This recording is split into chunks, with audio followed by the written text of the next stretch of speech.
Hello. Today we're going to be talking about the dangers of slowing a client down too quickly. Clients often avoid slowing down in therapy because it grates against the internalized obsession of modern industrialized culture's orientation towards productivity and keeping it together in part.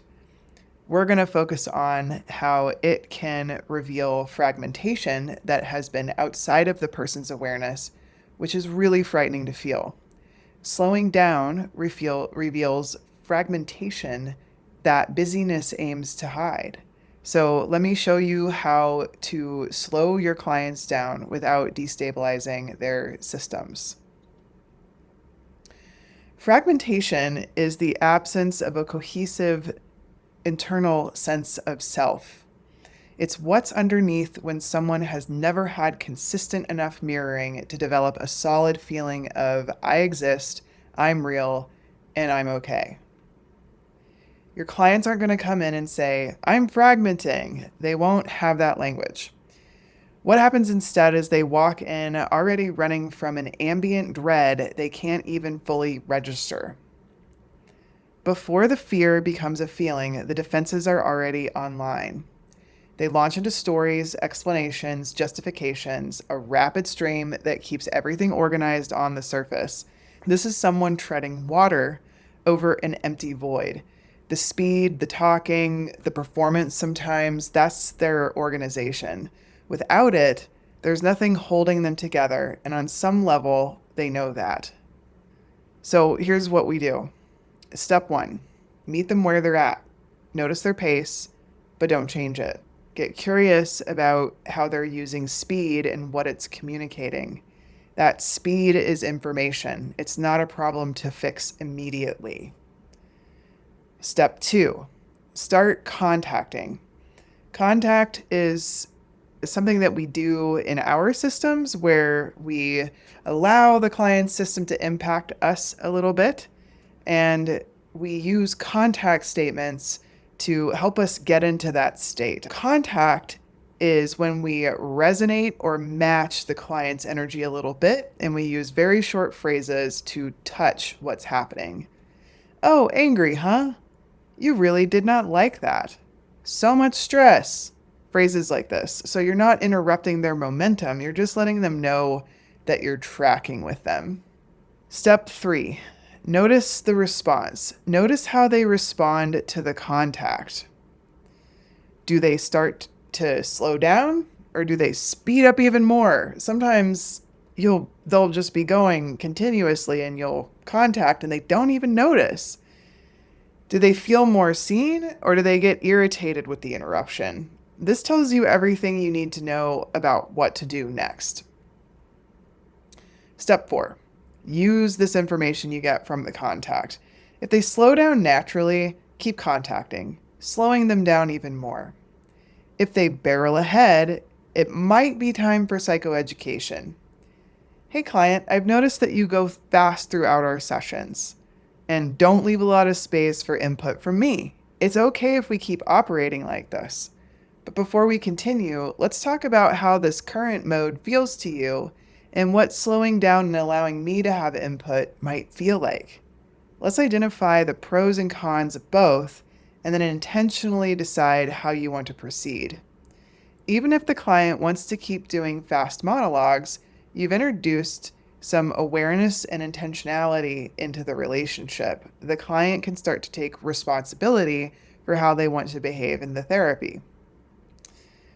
Number five, what to expect. When the client starts slowing down, you can expect a few things to happen. More emotion, maybe some confusion, slowing down for a moment, then speeding back up because they feel the anxiety. Step six, normalize and titrate. This is the moment for normalization, validation, and titration. Hey, client, it's really normal to feel hard feelings when we slow down a bit after having gone fast for so long.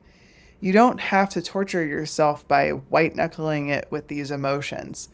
Let's feel a little at a time and balance that by going back into speed or talking about things you enjoy when it starts to feel like too much. This is called titration.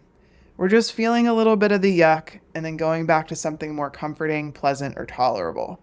Doing this enables people to see that the yuck can be felt without overwhelm. Nor does feeling it mean you have to live from this yucky place from now on. So why this matters and what this actually looks like. Let me give you an example. Imagine a 45-year-old client who grew up with significant neglect. As a kid, attention wasn't guaranteed, so they learned to earn it.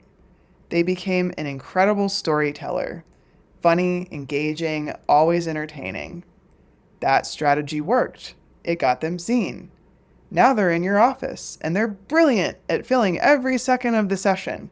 They talk fast, they're charming, they pivot seamlessly from one story to the next, and they do not leave gaps. If you try to interject, they talk over you or they redirect. This can be genuinely annoying for therapists, and it must be respected. This person is treading water. Persona is the only self they know. The moment they start dropping the performance, even slightly, they contact a profound emptiness. There is no felt sense of a solid self underneath the act, just disorganization and a kind of internal free fall. You as the therapist can see the edges of this. You can sense the fragmentation hovering just behind the charm, but the defenses, they cycle so fast that there's no space to help the client explore the sensation of no self. They cling to the adapted self reflexively because it is terrifying not to. You can't find enough room in the session to slowly start metabolizing that terror with them. The system is set up so that they don't even start to feel that terror that's there. So this is why the approach matters. If you rush to slow this person down, or even worse, confront the defenses directly, you will blow past their capacity. You'll expose the fragmentation before they have any internal scaffolding to tolerate it. And then you've got a destabilized client who either never comes back or doubles down on the defenses so hard you can't reach them at all for a while. Let them feel you tracking them inside their speed and introduce choice about the pace. You're building that scaffolding first. You're giving them a relational experience of being held while still organized, so that when the organization starts to soften, they're not falling alone. If we rush to slow people down, you will hit the resistance and their underlying fragmentation. Resistance is not defiance. It is a protection against not having enough mental organization to function in the world. We need to help clients keep their organization intact as we open and work with the unconscious, avoiding deeper material, creating a lot of resistance, or exposing the client's fragmentation too soon. So speed in the client isn't the enemy. It's a protection system doing its job. Your job is to help the client decide if they want to keep using it or if they're ready to see what's underneath.